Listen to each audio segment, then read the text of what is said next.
everyone, and welcome to a new session of Ashram Talks. Today, we're going to continue discussing about leadership. In one of our previous episodes with Abhimanyu, we were discussing about this topic.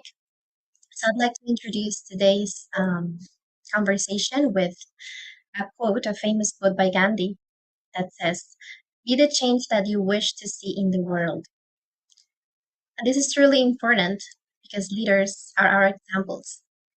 And not only with their words, but also with their actions, they can impact or transform everybody's lives. So, to dive deeper into this conversation, I'd like to welcome Haripriya, who is with us today to talk about the Gita's radical teaching on leadership and influence. Good morning. Good morning. So, the stage is all yours. Thank you. Well, actually, I have an example of, so we're going to do chapter 3, text 25 and 26. And something happened with my son just last week that was like a perfect anecdote, a perfect example of what Krishna's was sharing here. So we're going to dive right in. Actually, it is related to leadership. It's related to how we influence the world by our actions. So that quote by Gandhi is so appropriate because it talks about the power. The power that we have is actually by setting the example, as opposed to by adjusting or correcting someone else. And Krishna, uses some pretty clear language in that regard. So let's dive in. So we're going to do chapter 3, text 25 first, and then I'll go right to 26. Om Jnana Timirandasya Jnananjana Shalakaya Chakshurun Militam Yena Tasmai Shri Guruve Namaha. As the ignorant, and ignorant is means we're ignoring parts of reality. Like maybe we know that we're the driver of this car, right? We've talked about that a lot, that the body is a car. And maybe we know that we are actually the drivers of the car. We're not the car. And yet we can ignore that. And we can misidentify with the body as if the body is us and that we're not this conscious being within it. So ignorance, whenever I hear ignorance, I know the word in American language, in American lingo, can sound a little bit rough, but ultimately it means we're in ignorance because we're ignoring parts of reality. We're not seeing what's there. We're maybe blinded, or we have blinders on so we can't see what's there, or we have some level of illusion and we're not able to see clearly. So as the ignorant perform their duties with attachment to the results, similarly the learned may also act, but without attachment, for the sake of leading people on the right path. And I'll go right to the next verse. Let not the wise disrupt the minds of the ignorant who are attached to fruit of action. They should not be encouraged to refrain from work, but to engage in work in the spirit of devotion.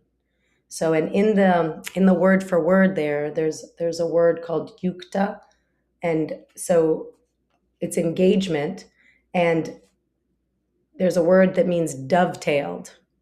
So we're engaging anything we want. We can engage it. We can dovetail it in a mood of service, in a mood of offering. And again, this comes from a deeper understanding of who we really are. So once we actually understand who we really are, that we're not the body, that we're not just the random desires that come from the body, but that we're actually a conscious entity within. And we can wake up that consciousness in the same ways that we're doing right now. Happy Ekadasi to all. Hello, Colleen. Nice to see you again. And then we can actually take these instructions, right? Because at first glance, these instructions might sound very challenging.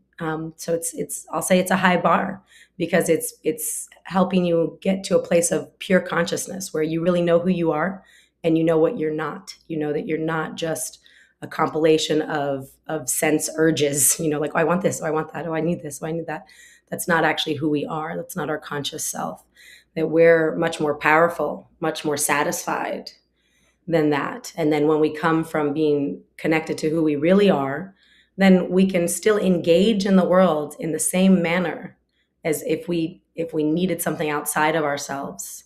to feel that satisfaction, because that's usually what's happening. Like usually we have a goal because we have an idea that if I do this, then I'm going to get some feeling of like satisfaction or value or happiness, right? We've covered this in other classes. This be, do, have means like you starting from the being, and then naturally I'll do and have things. But if we start from the having, like, oh, if I have that, then I can do what I want and then I'll be satisfied and happy. And that's to some degree an illusion.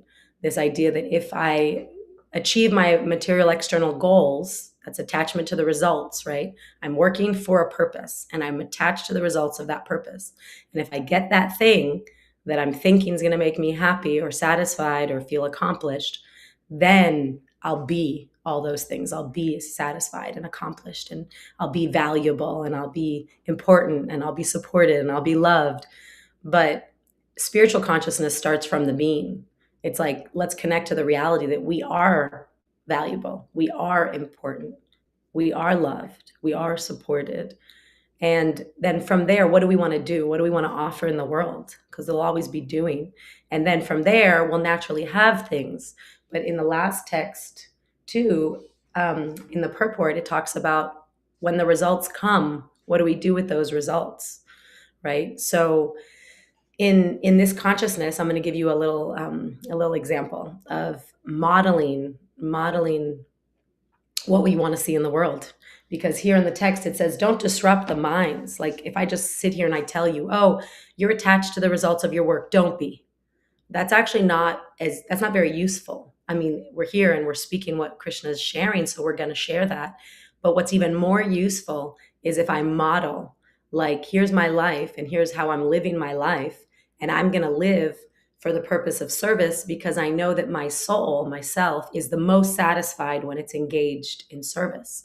And we can see that. We've spoken about this before, that service is everywhere, right? We're either serving our friends or our country or a political party or a religious perspective, or we're serving the animals, our pets. So we're always serving. How we direct that service, maybe we're serving God, or maybe we're serving our tongue because it wants something and we're going to serve to get it.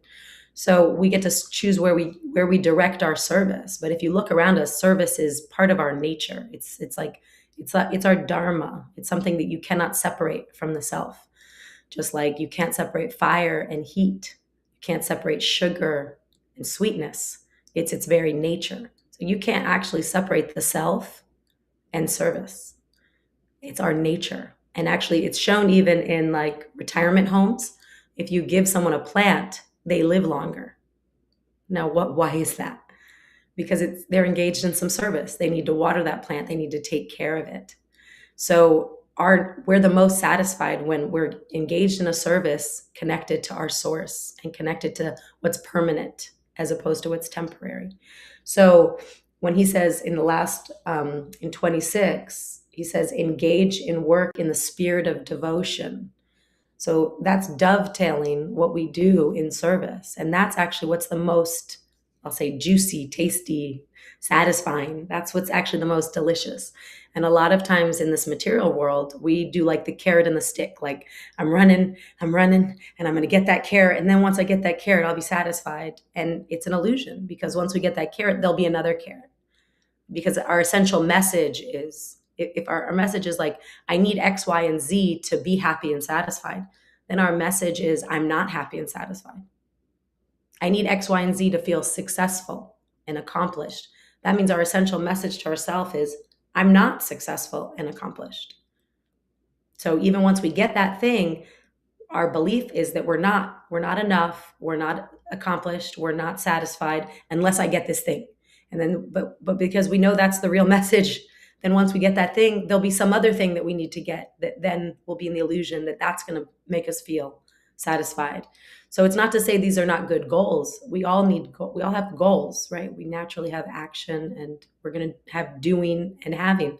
But if the doing and the having are a means for our experience, where we're like eternally striving, never arriving. If we're in the illusion that the doing and the having is what's going to give us the experience, then we're going to be chasing a carrot for a very long time. And we're going to be chasing different carrots all the time. The bench post will keep moving.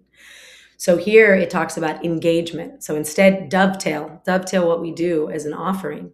And from that, we have to start from being detached from the results, which in American lingo, it's like, or I'll say European, the Western lingo, it's like, that's crazy. I'm doing this for the attachment. I'm not doing it to be detached.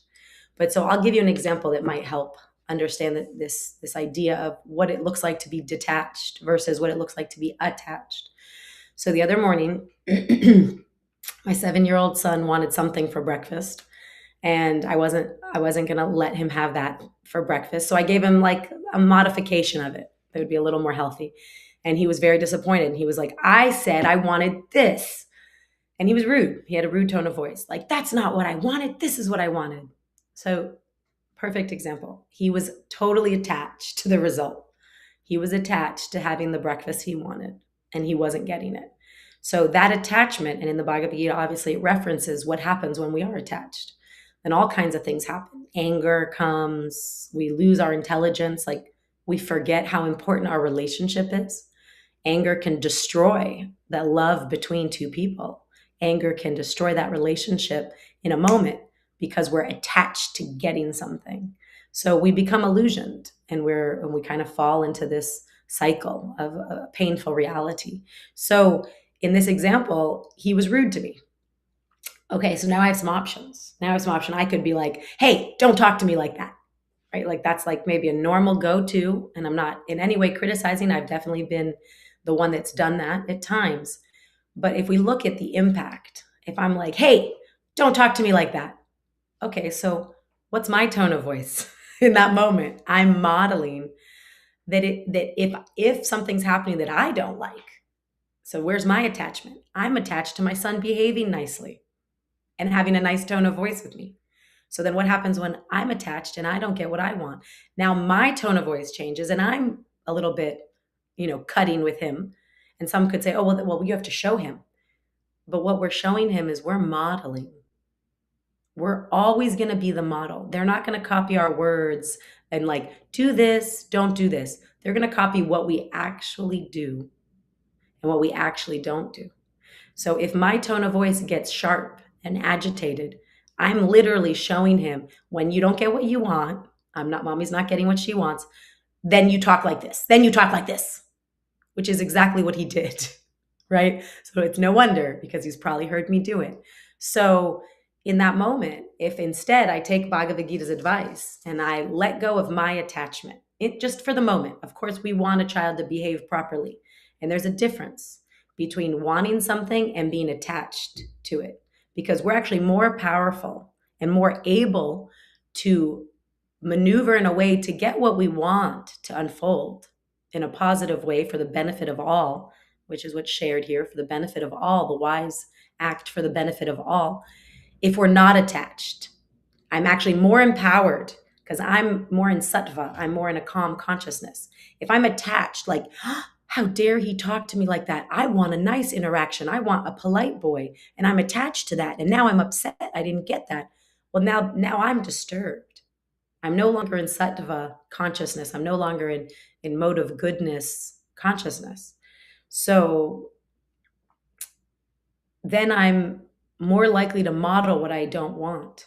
Whereas if I stay calm and I think, okay, he's a child, he's learning from me, he's doing something rude that's inappropriate, that's not okay, and I want to show him, I'm not going to disturb his mind, disturb the mind of the ignorant who are attached to their fruit of action by telling them what they should or shouldn't do, or telling them, don't talk to me like that, or don't do what you're doing, right?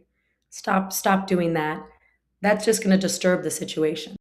But if I stay calm and well, actually there's something called the win strategy, which I think I've spoken about before, but I'll bring that in a moment. But if I stay calm and I model what I want, which is in that moment, I want a nice interaction. I want love. I want care. I want respect.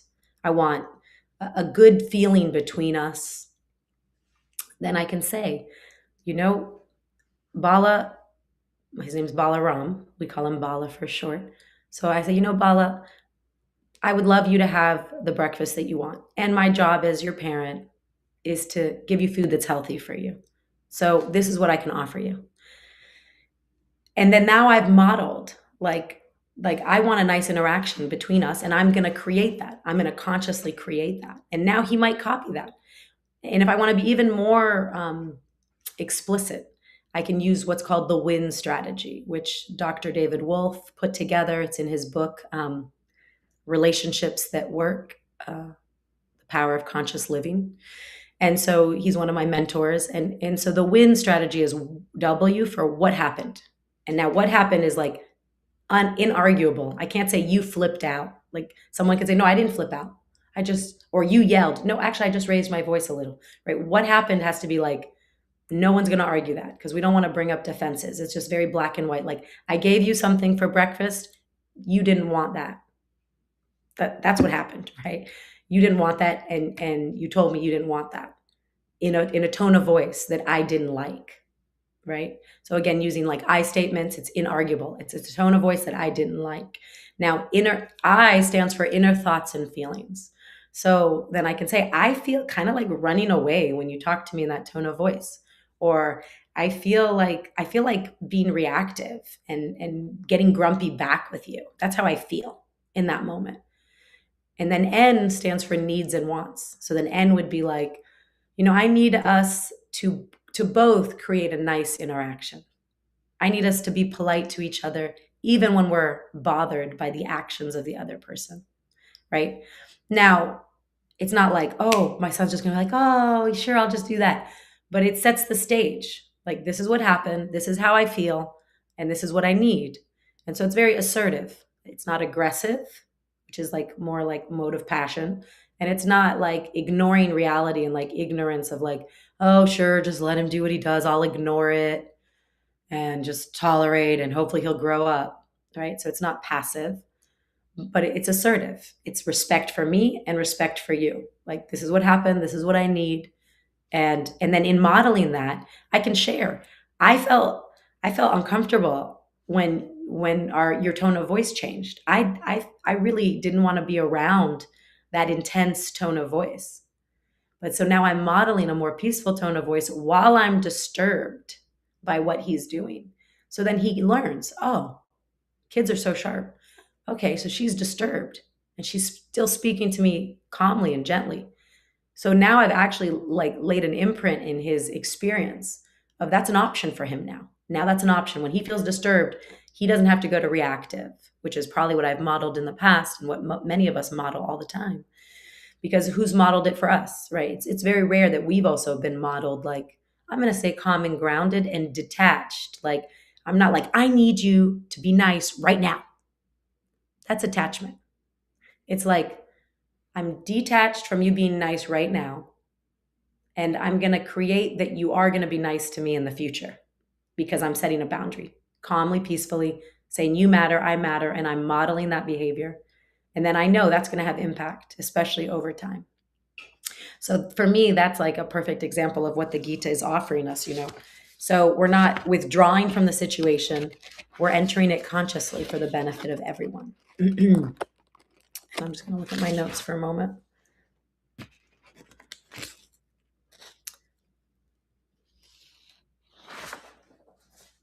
Yeah. So conscious leadership, that leads to conscious leadership, right? You can pause and breathe, regulate your nervous system, detach from control. Like if you're trying to control your kid, it's going to be a war. It's going to be a nightmare. You're definitely probably not going to succeed at modeling nice things at leadership. So leadership is modeling.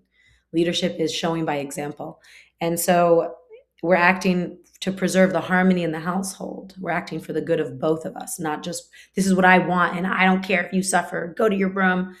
It's like if he matters and I matter, he's also much more likely to listen to me. So when we have attachment to something and it doesn't happen and we get angry because of that and we lose our awareness of what we're doing, that we're literally modeling, and this is however we act in that moment, very might well be the way he'll act 2 hours later or a month later or when he's a teenager. So we lose our intelligence to some degree, and that's why that's why we're in a state of ignorance in that moment. We're ignoring the reality that what we're doing is going to contribute to what we create. but we can't see it because we're so attached to the result. So like where in our lives, and we can look at like where in our lives are we like really like where we get emotionally charged. Let's just look at it. I'm not saying the emotion's wrong. Maybe it's appropriate, but we can raise our awareness about what could we do to create what we want while letting go of the emotional attachment, because letting go of the attachment empowers us. So when we read in the Bhagavad Gita, there's so much about letting go of the attachments, letting go of the attachment of the result. And when I was younger, I think I misunderstood that. I thought it was like, oh, don't care what happens. And that's not what it's saying. You can care what happens and not be attached to it. Because the moment you're like, this is what I have to have, you're limited actually in your range of like the big wide range of how we can respond, right? In the moments between stimulus and response, there's a moment of choice, right? So our choice is limited if we go to attachment, because as soon as we're in that attachment, it's like we're taken over by the material elements. We're taken over by the material elements of needing it, wanting it, hungry for it, attached to it. Then anger comes if we're not getting it, or fear comes that we might not get it. Then others are disturbing what we might get. Then we might even hurt our relationships because we're angry at them because they could be getting in our way. So there's like such a bundle of like, ugh, that you don't want. It's called falling into the material pool. It's like such a bundle of experiences that we don't generally want in our lives. And it comes immediately if I need this, I have to have this. And that's very different than clear intention. Like you can be clear, like, I'm going to create something. Like, let's say I say, so distinctions matter, right? Distinctions are so important. If I say, let's do a material goal, very like, I'm gonna create $300,000 in my bank account. Like that's my goal. It's material, but I'm not attached to the result. I'm not like, if I don't have 300,000 in my bank account, my life's fallen apart and I'm a mess, and I better run like like the horse with going for the carrot until I get that, because once I get that, then I'll be happy. No. What if it's like, okay, coming from like, I'm satisfied, I'm a servant of God, and if I had this much in my bank account, I would do this, this, and this. And I would clearly see how that would serve the world and serve my family and my peace of mind. And so that's my goal. So that's more like be, do, have. Like the having and the doing is coming out of my being. And in that example, I could become attached to that, and I can lose my, I'll call it sattvic consciousness, right? And instead, I could move towards that goal with clarity, clear intention, like very clear, like this is what I'm co-creating with God. Here's the action steps I need to do to create that. Here's how I'm welcoming it and shifting and feeling like, yeah, I can receive that. I'm open to receiving that, and how I'm going to handle it and what I will do with that. So in that action, in all those actions, moving towards that goal, there's a level of detachment that is empowering. And there's a level of clarity that I'm creating this and I don't need this. Right? And I think that's like this nuanced spot where there's freedom, where there's actual freedom to respond to everything that happens and comes. What if I get into a car accident, and on my way to trying to save this money, I need a new car, and then what if on the way there's some huge health problem? Someone in my family suffers greatly from a health challenge and I need to give them a ton of money to take care of that. There could be so many obstacles, but how I handle those obstacles will be completely different if I'm attached to the result and I'm freaking out because of these obstacles, or if I'm like, I'm creating this. I don't know how I'm creating this, but I'm going to keep creating this. And I don't know exactly how long it's going to take, but I know this is what's happening. Then I handle those obstacles. And I overcome them, and I continue to stay focused on my goal. So that's just one example. And, in this Bhagavad Gita text, we're sharing emotional honesty, we're sharing respectful communication, we're sharing the leadership under pressure, because in the Bhagavad Gita is teaching us, the wise don't withdraw from a difficult situation. They enter into it consciously for the benefit of all parties and with detachment from the result. And in that detachment, we have more empowered action and more wide range of choice of how we're going to show up in our day to day. So that's what I have for you today. If there's questions or comments, I welcome them.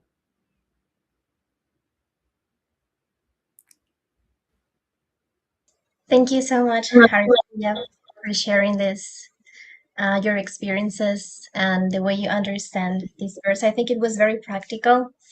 And I think at some point, maybe we may think of the word leadership as something that, only certain people are responsible for, like people who hold a position in society, maybe. But from what you said, we all have to act as leaders at a certain point or maybe at a certain degree, right? So, in your own experience, how did you become aware, like, okay, so in this situation, I have to take this position, I have to, go ahead and teach with my own example? Like, how did you become aware of this? And does everyone have to do that at some point in their lives, or there are just some people who have to do it and others, like, yeah, depending on what they do? But what do you think about that in your own experience? How was it? Well, I'll say, obviously, none of us have to do anything, right? Obviously, none of us have to model. I think there's a lot of influence I've had. I do read. I read a lot, and I take self development seminars, and I'm, learning to lead them. But like, there's a book called Seven Habits of Highly Effective People. Stephen Covey, I think I've mentioned it. Dr. David Wolf's book on relationships that work, The Power of Conscious Living. So, and his seminars that stem from that. And I think in the Bhagavad Gita. So, like, if I speak to someone like Vishnu Maharaj and he says everything's in the Gita and he understands that, he can read the Bhagavad Gita and hear this. Oh, the ignorant perform the duties with attachment. Okay, well, do I want to be ignorant or do I want to be wise? So I should perform with a detachment. So then what does that even mean, right? I'll say I'm not wise enough to just read the Bhagavad Gita and understand it practically. My connection happens when I reflect on my life and I reflect on how satisfied I am with the results of what's happening. So, for example, that morning incident happened with my son, and later I reflected on it. I reflected on, like, okay, what do I want to create? What am I teaching him? What is he learning? So it's a reflection, maybe I'll journal about it and try to be introspective. Maybe I'll ask God, like, how can I be a better mother? Which a mother is always a leader, a father is always a leader. So it's like a very easy, practical leadership role to show. But even in friendship, we can be leaders just by our example, and not like, oh, I'm a leader now and I put on this hat and I'm going to treat you differently. But it's like, I'm a leader and so are my friends. Like, I might lead them sometimes and they might lead me. Whoever's, example is the most effective, I'll say. I try to aim for effectiveness. So in my relationship with my son, if things look like they're ineffective, I'll look at them. If I'm not getting the results I want again and again and again, well, then maybe I want to look at doing it a different way. So I think that's where it comes from for me. And when I was contemplating the scenario with my son, it just naturally happened that I was reading these verses in preparation for this class. And so I was reading these verses and I was thinking, oh, that's funny. Yeah, with attachment. And then I thought, yeah, my son was attached. Yeah, he was attached to getting what he wants. And when I started to get bothered, I was also attached. I was attached to him speaking to me politely. But when I stopped and I realized, okay, what I do is going to be his example, then I let go of that attachment in the moment. Like, I was like, yeah, I did. I had attachment at first and anger rose inside of me, like, how could he talk to me like that? And I know from experience, if I react back, what is the benefit, right? So I can look at all of that. And then I can look at, like, okay, and I have fear, like, I'm a human, like, if I model like gentle, kind behavior, I fear, like, is he going to get it? Is he going to get it? And I think, well, it's up to me to make sure that that's effective too. That's why I use the win strategy. I don't just go like, I'm going to model calm, peaceful behavior. right? I have friends who I admire very much who model calm, peaceful behavior, but their kids are not necessarily getting it, because there has to be also a teaching element because it's a child. So, but the teaching element is going to be much more powerful if we are coming from, I'm detached in this moment because in the bigger picture, maybe I know it's better for you. Whereas if I'm attached in that moment, I have lost my range of choice. And so we can look at ourselves all day long like, am I attached in this moment? What am I attached to? And then like, why? How come? Then I love digging in deep. Like I've always been introspective. So I can be like, okay, what am I attached to? Oh, I'm attached to this result. Okay, how come? Oh, because I think if I get that result, I'll feel this way. Okay. Can I connect to feeling this way like right now and let go of the attachment? Like, is that possible? Because a lot of times it is. And that's something I learned from the way Dr. David Wolf put together these paradigms of life, be, do, and have, do, be. And he correlates them with sattvic consciousness is be, do, have. And he correlates Raja with like starting with the doing, do, be, or do, have, be. And he correlates ignorance, or when we ignore parts of reality, we ignore who we really are, we ignore all the knowledge we actually have, then we're in ignorance because we're ignoring all of that. And so he correlates that with have, something that's most far from ourself, the have, do, be. Like if I have this, then I'll feel this.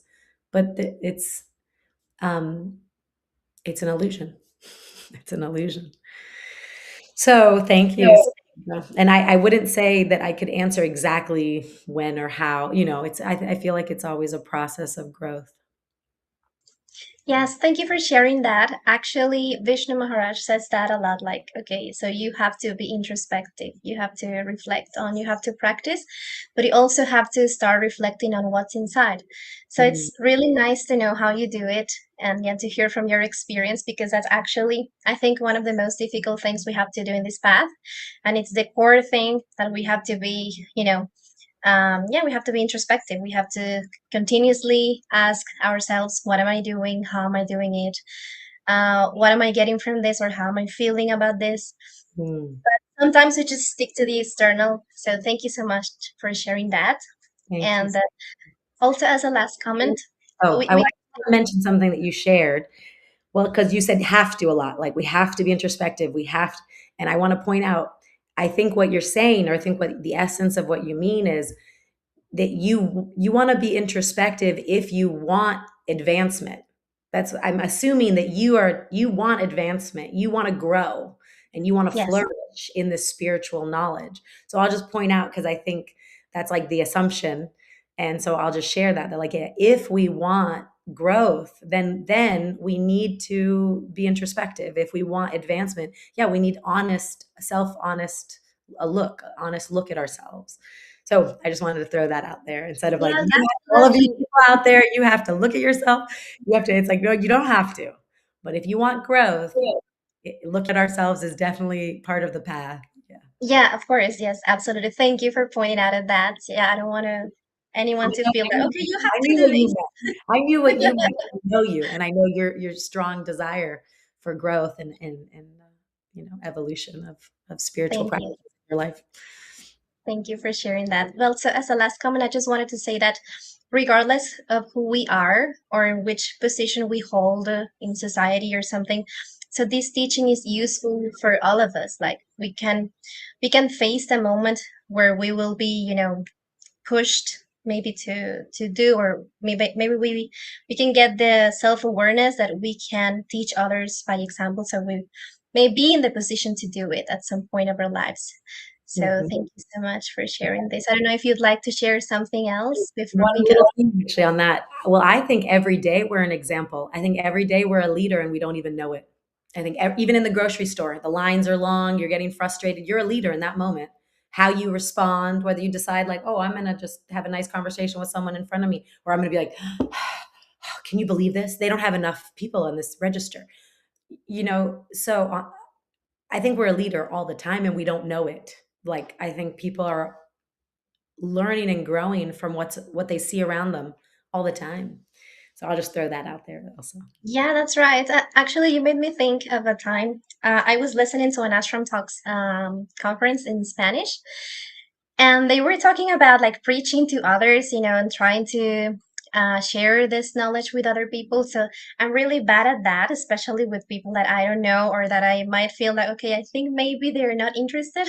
So it's very hard for me. So I asked the person who was speaking, what could I do to improve that? So he just said, okay, you just act in a way that others feel attracted or interested of to what you're doing. You don't necessarily need to go and preach to them directly, like, okay, you have to do this. This is what the Gita says. This is Krishna, So, but just have your behavior. Let your behavior be the preaching. Okay, you just be vegetarian. If they ask you, just share what you do. Be kind to others. This kind of thing is just act and teach with your own example. So yes, maybe we, as you said, we don't know who's watching us, and we're having an impact on that person just by what we're doing consciously. So yes, that was nice, really nice to hear. Thank you. Yes. Yeah, I agree 100%. Thank you, Subhadra. Well, so thanks for sharing today's class, Haripriya, and I hope to see you very soon again. Yes, I'm In a excited. I'll be on Monday for the first time. And I took that because the verse is one of my favorites, and I have like a little bit of a magical story to share on Monday. So I'll be back soon. Yeah, nice. Thank you so much. And then I hope everything goes well in your house, and yeah, wish you the best. Thank you so much. And thank you everyone for joining us today. Thank you, Colleen, for sharing your beautiful comments and always showing your love to Ashram Talks. And then I'll see you again. Well, I'm not going to be here, but we'll continue discussing the Bhagavad Gita on Monday at 7:30 p.m. And upcoming classes. You can see the schedule on Instagram at Ashram Talks ENG. Also, I wanted to mention that we're streaming on Spotify, so you can search for it as Journey Through the Bhagavad Gita. We're going to be uploading these Ashram Talk sessions, Journey Through the Bhagavad Gita, progressively, so you can listen to them on Spotify as well. So thank you so much, and I hope you have a great rest of your week. Goodbye.